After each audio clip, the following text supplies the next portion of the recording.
In today's story time, we are going to talk about capoeira. It's a Brazilian martial art, which is a mixture of fighting and dancing. And acrobatics. And acrobatics, yes. So if they're attacking you, you get a lot of upper body hits. Because when they came up with this martial art, it was slavery time and it was basically a distraction. So, for all the capoeira pros out there, don't judge me, please. Don't judge me! Oh, what he loved to do as well, kick away your foot. Yes. You remember? Bump and incorporate some moves. Stick, bro!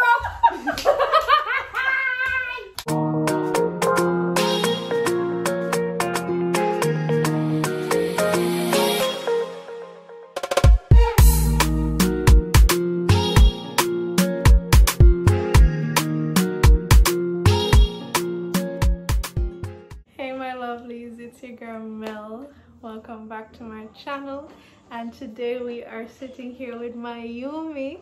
So now I already know, so it's another story time with Majumi. You know what I realized? Anytime I give them the morning story, they're quite boring, aren't they? Because I just woke up, you know, the energy is not there. So I'll try to bring that energy today, okay? So in today's story time, we are going to talk about capoeira, which it is something that we did while we were in Germany. I don't know, I think she started before me, so I'm going to make her start off the story time because she started first and then I joined in afterwards. So yeah, I don't know if you guys know what capoeira is, but I'll explain it to you. There was this movie. I don't remember the name of it, but every Jamaican will watch it, know this song. We go, banana way, banana way, banana. I think you know what I'm talking about. Anyways,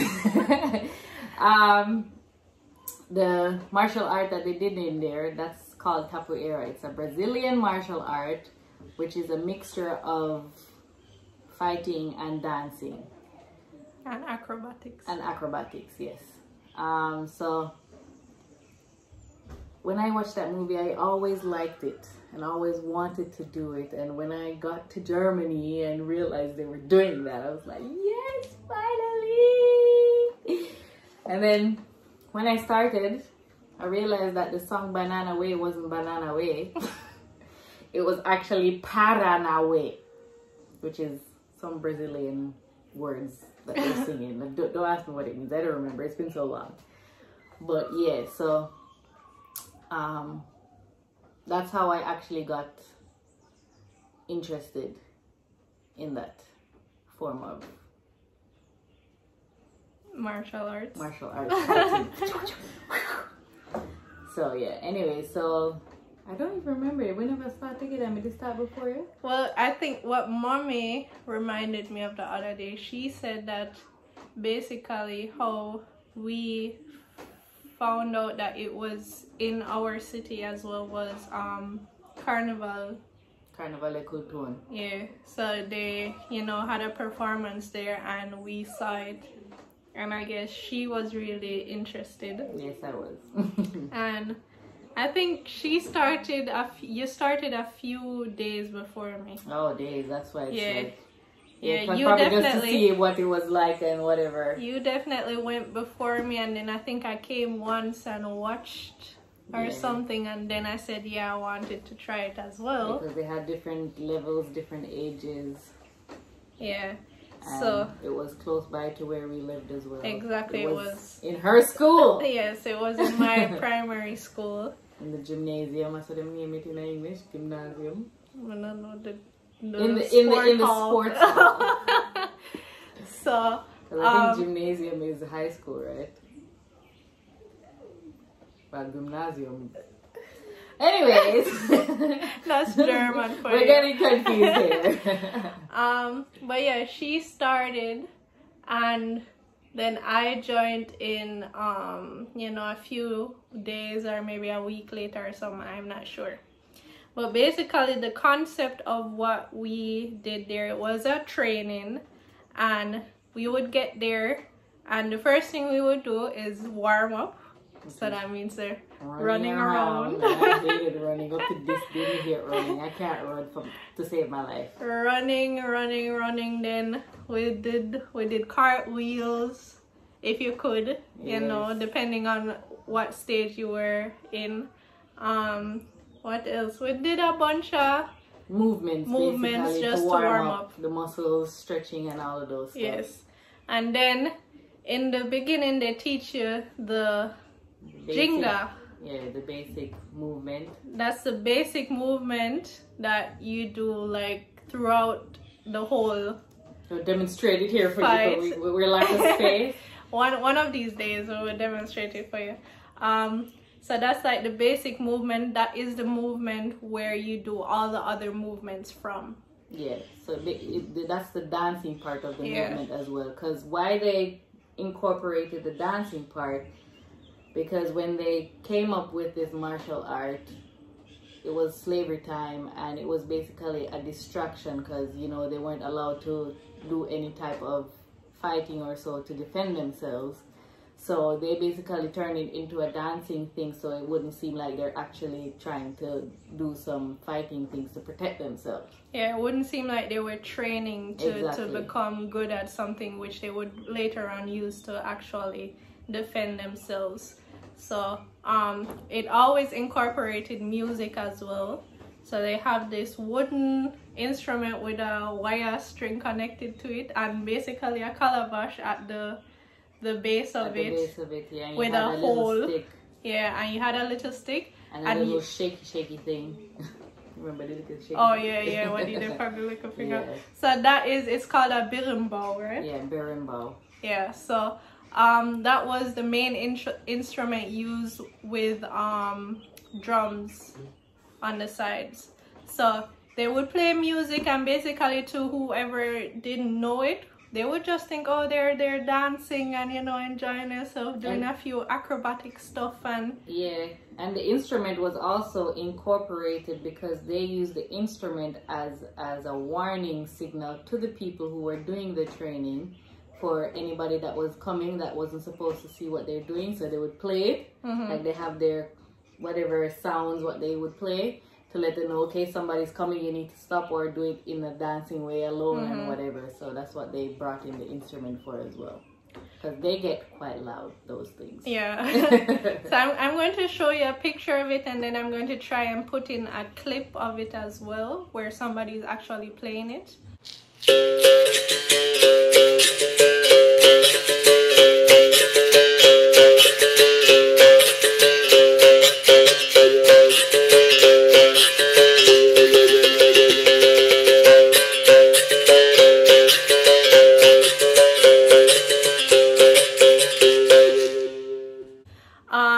Maybe one day me and Melody can try do some stuff if we still can.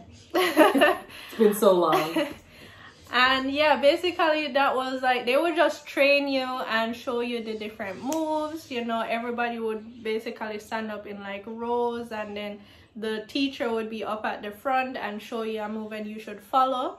And then he walks in between you guys, and if you're doing something wrong, he comes directly beside you and say no. Because one of the important things too with the jinga was placing your arm up to defend your face. Yes. So he would always come, and then he was like, let's see how good you are. So yeah, so you had to and be then firm. He always went like yes, this. Hit you. So if you go like this, you would hit yourself. So you have to be strong. So he's like, no, that's not strong enough. You need to be better. So sometime in doing that, you'll lick yourself in your face. Even like out of the blue, you're not expecting it, and it would just come boom. Because he's saying you should always be sturdy in your hand, because if anything comes, this is what you're protecting your face with, basically. Exactly. And because there are a lot of acrobatics and kicks up in the air and stuff, it's not anything that stays at the lower part of the body. Most of them are upper body. So if they're attacking you, you get a lot of upper body hits. So this was definitely very, very, very important. Yes. And yeah, he would just basically, you know, slither through everyone and check that they're doing the stance correctly. You and all of these oh, what he loved to do as well, kick away your foot. Yes. You remember? Because I'm going to show you a picture of what the Jenga stance is. So basically you have one leg standing behind of it, and then he would just randomly come and kick away your foot. Yes. And say, you need to stand better than that. Because by right, you shouldn't be able to fall down or so when he does that. Anything so that hits lazy, you, yeah, anything exactly. that comes to hit you, you should be standing strong and firm, and nothing not supposed to knock you over. Exactly. And he just randomly comes and kick away your foot, lick your hand, and all sort of stuff. And then after we had like the basic training of going through different steps and learning new stuff and doing them over and over, at the end of the training, we would always, what they call the half a circles or the circle thing? Did they have a name? Do you remember? I don't think they had a name for it, but they just had the name. They had two names for the different types of capoeira that we did. Yeah, there's a slow one and there's a fast one. Yeah. Angola is the slow one. And regional. And is it regional? Yeah, regional is the fast one. As I said, I'm going to try in between putting some clips so you guys can know what we're talking about. I'll convince her to let us do it. We might look like idiots, but we can try. Video? Yes! Yeah, most go on the veranda, this will go do it. Anyways, so I was making a fool of myself, so she can join me this time, right? So at the end of the training, we would always, you know, actually practice fighting with someone or dancing with someone, because you don't combating with someone. Yeah, combating, because you don't actually hit them. It's just basically practicing of putting your foot up or doing a kick, and the other person is supposed to try to avoid you and stuff like that. Yeah, because capoeira is actually mainly leg movements. Yeah. So you don't really use your arms to fight. It's just legs, like kicking and sliding your foot away, flick and up and grabbing boom, you and flick. flinging you over. And the only thing you do with your hands really is to protect yourself or a handstand.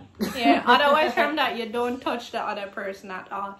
The only thing you use your hand for is to protect yourself, or you do a cartwheel and kick after, or handstand, exactly. Or go down on the ground and brace yourself. But you do not, the only hit that you put on a person is with your legs. Always with your legs. In that as well, in the training that we did, we didn't train to hit anybody. Basically, we trained to coordinate with each other. Yeah. So it's like we're doing the moves, but we're not hitting each other, but you have to anticipate all the different movements because you don't know what the other person is doing. So it's really a proper dance, and you're just going with the flow and going and trying to make sure that you don't hit. Well, you're not making sure the person who is being attacked is making sure that they don't get hit. Yeah. But at the same time has to come back with their movements, and then that person has to basically make sure they don't get hit. So it's like a tango dance, you know, but with martial arts. Yeah, so it's not like the other martial arts where if they're training, they actually practice like hitting you. No. There actually isn't any form of physical contact unless, of course, you're making a move and the other person doesn't catch on fast enough, and then it can happen that they touch you. But the basic of it is just to learn the whole culture behind it, the whole movements, what they mean, why they did that and stuff like that. Mm-hmm. So it was just bringing awareness to the outside people, basically. And it was a fun thing to do. And in that circle thing, you know, two people, the instruments were always at one end of the circle. Hoda. That's what it's called, yes. I just remember. Yes. So the circle formation is called Hoda. Yes. And you have the string instrument, as I told you. Then you normally have like drums on the sides, and then the rest of the participants will just form a circle. Mm-hmm. And then at the base of the bilimbo, that's the string instrument, two opponents would go and basically stoop down and then do a movement going into the ring. So you can do like a cartwheel or a flip or whatever it is that you choose to do. But normally they touch each other well, first. Yeah, they shake. They shake hand or something, basically saying, okay, let's do this. Let's do this. So then we normally did a cartwheel going into it. And then you would start do the jinga, and then from that you do whatever movements you wanted to do. And basically you would do that until somebody came and tapped you out, basically. Like, they would put their hand between in the middle. Yes. And then basically to whoever you turn to, that's the person you're going to fight yes. with. So you choose who you want to fight next, basically. So you put your hand in the middle, and sometimes you have to be really careful because sometimes some kick are flying, or if you're going at the wrong time, trust me, it's hitting you because they're not watching you. No. They're watching their opponent. Yes. So anybody else around them, they don't really see them like that. And enough time, even when you're down at the circle, sometimes they might then do a handstand and drop over and then nearly drop back and all of that stuff. You have to be careful. Yeah. So that was basically what always happened every Wednesday and Friday. Every Wednesday and Friday, yeah. Yes, the Friday one was in a different school, or was it always in that school? No, it started out in that school. And eventually they even did more days too after a while. So, and that circle thing, actually they had more days. It's just that we could only afford those 2 days. Okay. But then I think the Friday changed the school because I think they were having something at the school on the Fridays, and so they had to find a different school for the Fridays. So yeah, and that the circle thing, they just tried to make sure that everyone at least fought, one time. And that was then basically at the end, sometimes they would speed up the music, and then it became into the dancing session with like salsa dancing. What they call it again? Makulele. Makulele. Oh no, you're talking about the samba. Yeah. When they shake them bamba. Oh, that's a samba. That's a Brazilian, like salsa, but the Brazilian or Portuguese, wherever it comes from, is samba. Yeah. So we would do that as well. So that would normally be like the final touch, like, you hype up everybody enjoy themselves, everybody dance around and stuff, and then that would be the end of the training. How long was training for again? Like an hour? Was it only an hour? Sometimes long, depending on the vibe. Someone sitting in 1 hour? Yes. What the hell? Sometimes it was 1.5 hours or 2 hours, but I think mostly it was 1 hour. Because when we warm up for like a couple minutes. And then we do a couple movements for like 10 minutes for the warm up as well. And then we did the movements that they were training us to do for like 15-20 minutes. And then he made us do... It felt way longer than that. Yeah, well, we were kids, kids' time is longer than as a grown-up anyways. And there's a specific attire that comes with it. It's like this white... What kind of material? It's a stretch material pants, but it would be like the swimsuit material, but a bit thicker. Yeah. And it's white, and you usually have your logo like right on the upper thigh at the front. Yeah. And you would wear a belt, but it's not actually a belt, it's actually a rope. But like in karate, they have their belts with different colors, so different levels. They had that as well, but their colors were different, and they used a rope. I think I should have them here somewhere, but I don't remember. You have them? I have the pants in my closet. And the shirt. If you want, I can get them, I'll show them. Yeah, well, maybe we will show you that soon. Wait. That will be extra clips. I should even have one of the quadrants of them as well. So yeah, so everybody, would come to training in that specific attire. You would basically, the only one thing that would differentiate you from the different levels is the color of the belt. And even the teacher has on the same... Well, they had, for the training, they had different pants. You could wear colored pants as well, but when we would go do performances, you had to wear the white one. But we never owned a colored one. No, we never wanted any color one. But remember, like Toby and them, then they don't like the color one. But when you were actually like, because we used to do performances like Carnival der Kulturen in Germany is Carnival of Culture, is what we have every year.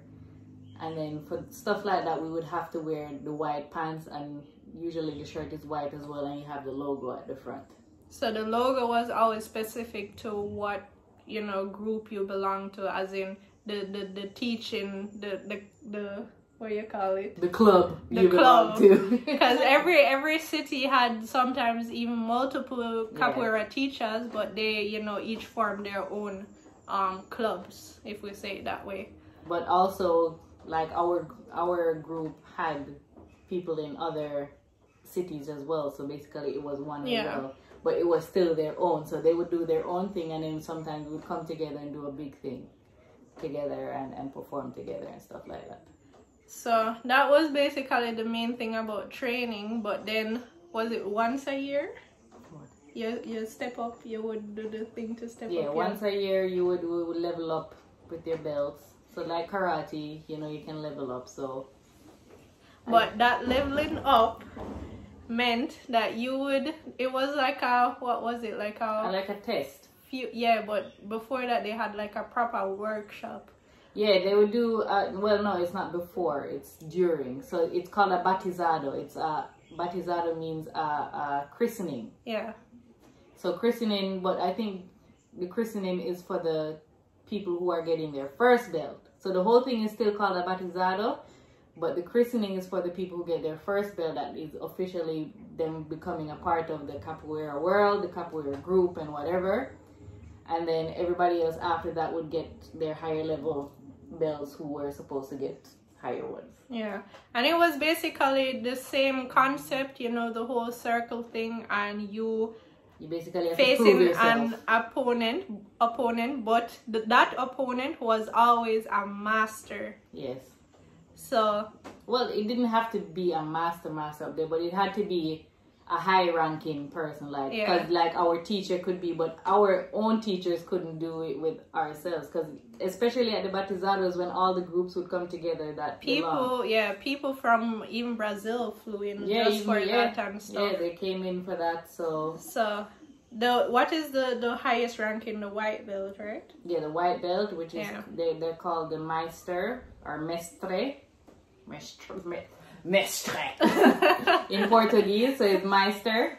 Yeah, so basically they are the top ranking. They knew everything about the instrument. They knew all the movements. They did all the levels of teaching. It's basically going to university and passing the highest level.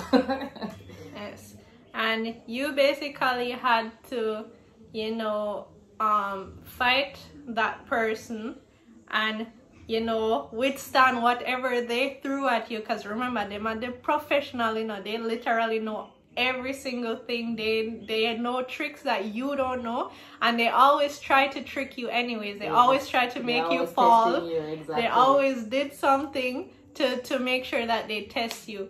But I've never really seen, is there any way you can fail? I don't think so. No, it's not failing, because it's a martial art, you know. You're training to defend yourself. It's not really something where you had to be at a certain level. Well, you still had to be at a certain level, but you didn't have to do something specific to be or to level up. Yeah. You know, you just have to be able to show that you're committed to it and showing that you're improving and not being stuck at a level either, you know. So, but you because most of the time when we did do the combat with the Meisters, they always did something. They always tripped you. They always every single, even when the Meister fight with the teachers and whatever, always something happened. So it's not like you had to not be attacked or anything, but you still had to know the history behind it. You had to learn the instrument, because it's a very important part of the capoeira.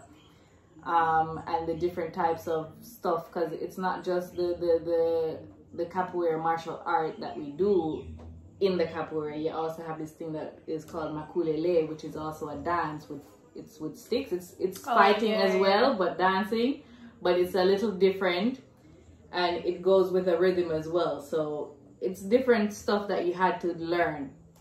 And basically they just wanted to make sure that you are improving on what you knew from the year prior. So they would test you on the names of the moves. You had to know songs as well. You had to know songs. They would basically, the higher you got, the more instruments you would have to play as well. Yes, and there are different songs that you had to learn, because those were the key things that they used in the capoeira for, you know, the time when they were in slavery and trying to distract people or warning people and all of those stuff. So you have to know the names of those songs, know how to play them, know the names of the beats that they're using for the songs and all of those stuff. I imagine me little I couldn't not find names of the moves and stuff. Me couldn't remember them, because they would just throw it at you and say, do this move, and then you're standing there like, wait, which one is so? And then when especially our teacher, he was always super funny, so whenever he realized like you don't know the move, but you know, yes, he always give you so but it wasn't hard for me though for the names, because I've always been a person who likes languages, so those names weren't hard for me to learn, like the movements, because up to this day I still know them. Yeah. Do you know them? No. Mel with the compasso. That I learned. Mel with the French. I don't know. Quechada. Mel with the French are the top one. So you have the low one, and then the top one where you go around, so. Yeah, and which one I kick in one? The Quechada, the one where you step back and then come around. Oh, yeah. Where you can do it both sides. And I still remember that. So, that was basically the whole concept behind it, and it was just, you know, a nice hobby to have while we were there. I think I did it for 3 years. I think we both did it for 4 years. Because I got the 4th belt. You got the 3rd belt because you started so young. Yeah. So I think one of the years you were skipped because you were still so young. Oh. So you got 3 belts and I got 4 belts because I was older. And my struggle was that friggin' instrument, guys. Listen, the way how you hold it with your little finger, and this you put round the bar, like the stick, and then yeah, so no, this you put around the stick. So this was then you hold like a stone too. Yeah, that was with this hand. The little stick and the stone was in this hand with the little shaker. What the heck? Guys, trust me, it was super 4 things. hard. So you had 3 things in one hand, and then the way your finger didn't have it set yet, so it was, especially you see that finger here? May I go try put on that pressure, you hear? May I go try see if I can find a proper depiction of it? But that was my biggest struggle, like to hold that, kind of time, it's a long ass thing to, you know, so mine would always tilt sideways and stuff because my finger would be struggling, guys. But it was like a super fun experience. Hi, Baba. Hi, Baba. And Kiki's here too. Coming too. Hi. Hi. And Mommy's here too. Hi. Okay, can we finish our story time, please, Baba? Yeah. So the instrument, the clips that Melody is going to show you. It's going to look like it's easy to do. Hinsetzen. But trust me, people, you see that little finger here? Under pressure. Because as simple as it looks, the angle that you have to hold it, you have to make sure you don't tilt forward or tilt to the side, and it's not easy to do where your hand is set because you don't have the full grip where you can just hold it. So it's basically a little finger actually just holding the whole thing up, and this is just to balance it. But the weight is on the little finger, and it ain't easy. I mean, you do it often and you get used to it after a while, but the first few months. And on top of that, remember I said that there is like a calabash or paki connected to it, and it had a hold, and you would basically touch your tummy with it to make different sounds. So on top of holding it, Kiki, on top of holding it, you also had to gauge it and move it forward and make sure it's stable. And trust me, guys, mine they're all over the place because me little bit and couldn't manage to hold up that long something there.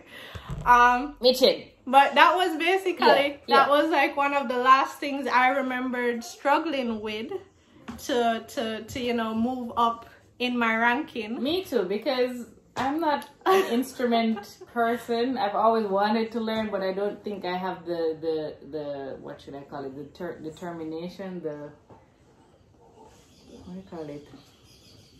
Well, patience, determination. No, there's another word. Motivation. No, it's another word. Anyways, whatever word, to stick to learning an instrument. Because I like the sound that the berimbau gave, but I guess because I knew the pain that I would be going through every time I held it, made me not be so interested in it. Because imagine, you know how much different sound that one little stick give you? Because you're getting the sound out of the calabash. So you have like multiple sounds from the calabash itself, Kiki. Because depending on how far you push it in and let it go, because once you're letting it go, the echo of the sound through the calabash, it widens the further you go out. So you have different sound this and you have the sound from the wire, the string. So it depends on where you hit on the string as well. Exactly, with the stick. And then you have the stone is in the hand you have to fit. Yeah, that made it. Because the stone, you have to use the stone to touch on the wire to give different sounds as well. And then you had a little shaky thing that sounded like a calabash. What did it say? Shaker. Like yeah, but they have a next name. I don't know the official name. The shaker them, you know, those. Yeah, so you had that as well. So you had two things in this hand and two things in this hand, and they're making all these different types of sound, and you have to learn the different beats and the different tones. And so that was probably my thing, you know, not to really step up, because I could have stepped up, I think, one more level before I left, but the dedication, that's the word I was looking for. The dedication wasn't there because of the instrument. Yeah, so it was always like a super fun thing to do, especially at the Batizado. Afterwards, they would always have like a after celebration as well, where they would cook like a big pot of food for everybody, and then everybody Brazilian food. Yeah, everybody would mingle and, you know, talk and enjoy themselves and dance do some and capoeira there as well. Do some capoeira, because for some reason they could never get enough of capoeira. So it's fun, it's nice, it's sometimes we would just even go to the park and do it, just for fun and just stuff. For like, if we didn't have anything to do, we just call each other and say, hey, let's go here, let's do some capoeira. So it was definitely, you know, a vibe, something worth experiencing. And yeah, I'm going to try and see what kind of clips I can get to show you guys. She wants us to go outside and try something. Gotta change my bottle. Listen, I haven't done this in umpteen years. over almost 13 years. Officially. Yeah, officially. Because we've done a little here and there. She wanted to continue it here in Jamaica because there is actually one in Kingston somewhere, but that's too far for us. I've been checking up on, there's not much information on them, and they don't seem to be very consistent either, which is why I never really pushed to go there, and which makes it worse, it's in Kingston, which is like a 2-hour drive away from where we are. So that's why I didn't continue. But every time I say I'm going to start doing workouts again, I always said I was going to incorporate capoeira and watch some videos and do it. But me and working out only lasts like very shortly. Boy, me from me stop doing it coming like me not really. I don't know, the urge wasn't there for it anymore like that. To do it alone is boring. You can't do it. Yeah, it's hard. You can do it, but it won't be the same because you want the what do you call it, the interaction and the challenge from the other person to push you more. Because if you're doing it by yourself, yes, you can learn the moves, but you can't really anticipate the moves that are going to happen. You can just work off of what you know, and you know what you're going to do anyways. Yeah. So you want that challenge to be there, and I've tried to get this girl a couple times to do it. Not recently, long time ago, but she's always like, maybe one of these days we'll get back into it. But hey, on top of that, like at my university in Germany, they had like one of those, like, you know, extracurricular things going on, and they also had the capoeira going. And then when I was there, the one that we learned was the faster version. So what was it called again? Regional. Is it called regional? Yes. That sounds weird to me. It's spelled regional, Oh. but the R in Portuguese or even in Spanish is usually pronounced like H. So it's called regional. We've learned both, but our main one was the regional. Because that one was the slower version, the Angola, and then basically when I was, you know, they're doing it with the teacher, he picked up on it immediately and said, "You're used to the faster one." And I'm like, "Yeah." He was like, "Yeah, I can see," because they do like literally really slow movements. Well, we would go so. Yeah. Well, the thing is with the slow one, it's more intense because you have to be more controlled with your movements. The fast one, you know, you can just use the fastness of the movement to put you around and all of these stuff, while the slow one, you literally have to use your muscle to put you around and stay in at the angle, plus be firm in that angle and all of those stuff. So it was more intense to do the slow one.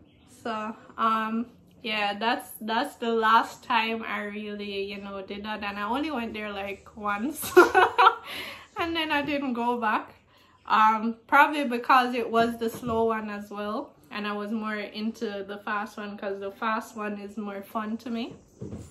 But yeah, that is basically our little martial art part of our lives. Yes. So no say if it come down to it, you know, we can pop out with capoeira skills from, you know, back in our muscle memory somewhere. Somewhere in our muscle memory from years back. I'm sure we still can, you know. We still can mash on up. Who is calling me? So yeah, that is pretty much it for our little capoeira talk. As I said, it's got me in a vibe now. She wants to try it out. Come on, let's go. If it's not too embarrassing, you will see a little clip of us doing something now. But we shall I'll get her to do it. I'll get her to do it. Anyways, if nothing else comes after this, thank you guys so much for watching. Please remember to like, share, and subscribe. And I will see you in my next video. Bye. Adios. Au revoir, ding dong day. So guys, you didn't really think I was gonna leave you hanging, did you? No, we are going to do a little demonstration for you guys, but please remember we haven't done this in so many years, so don't laugh off away, okay? Guys, I'm not at all ready for this. I'm only doing this for you. So okay. Oh, kalian.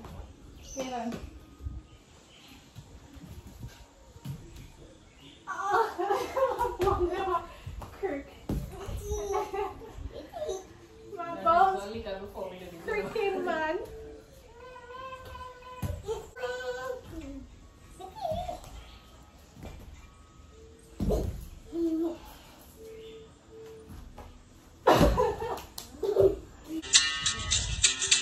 Let's do this. Go whoop Melody guys, yeah.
do one thing, you can move it up and I'll be straight.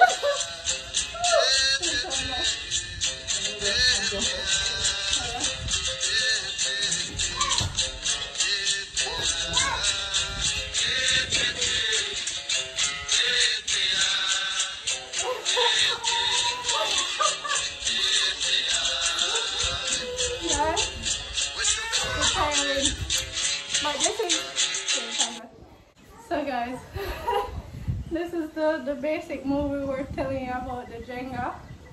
So it's, you know,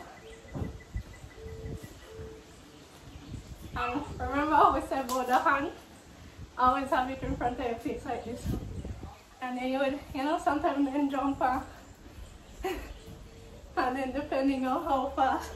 And then from this move, you would do a kick. What do I do? Remember the compasso? Which one? That's the low one. No. I don't want to kick her. Hello. Which one next? Keshada. Which one next? That's the side one. Other side. Oh. May I look at the French or the Thai one? Round? Yeah. No. We're out of practice, guys. We're out of practice.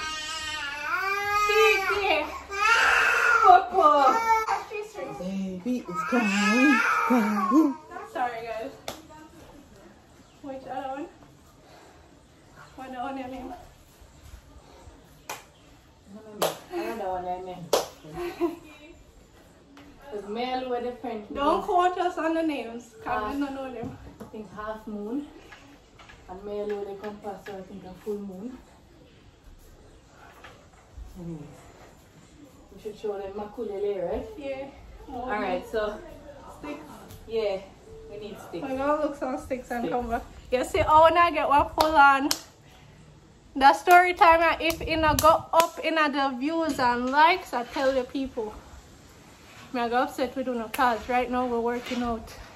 Early power. Oh, that one like again? We found some sticks. So this is what name again? Makulele. Makulele, guys. Don't, when I remember it 100%, we're just going based off our memory. So for all the capoeira pros out there, don't judge me, please, and don't judge me. So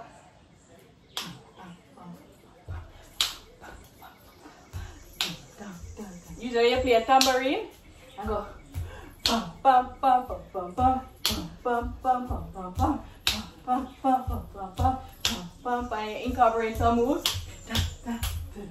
Stick bro.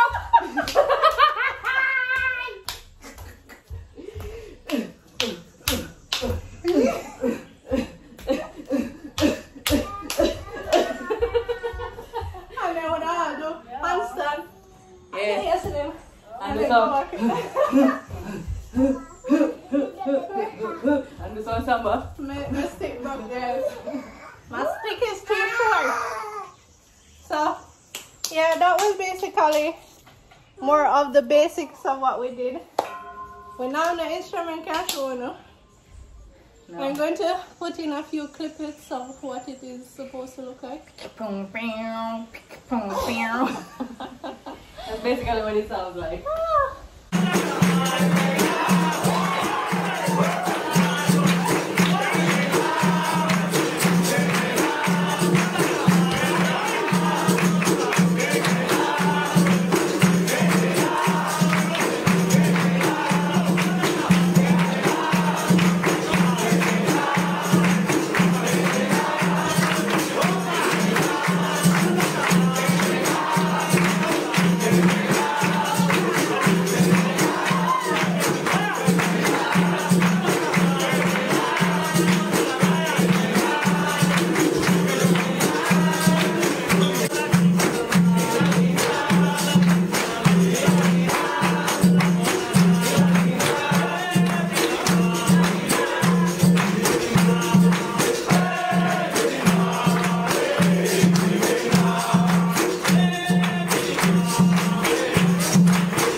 Honest can't see how I sweat already.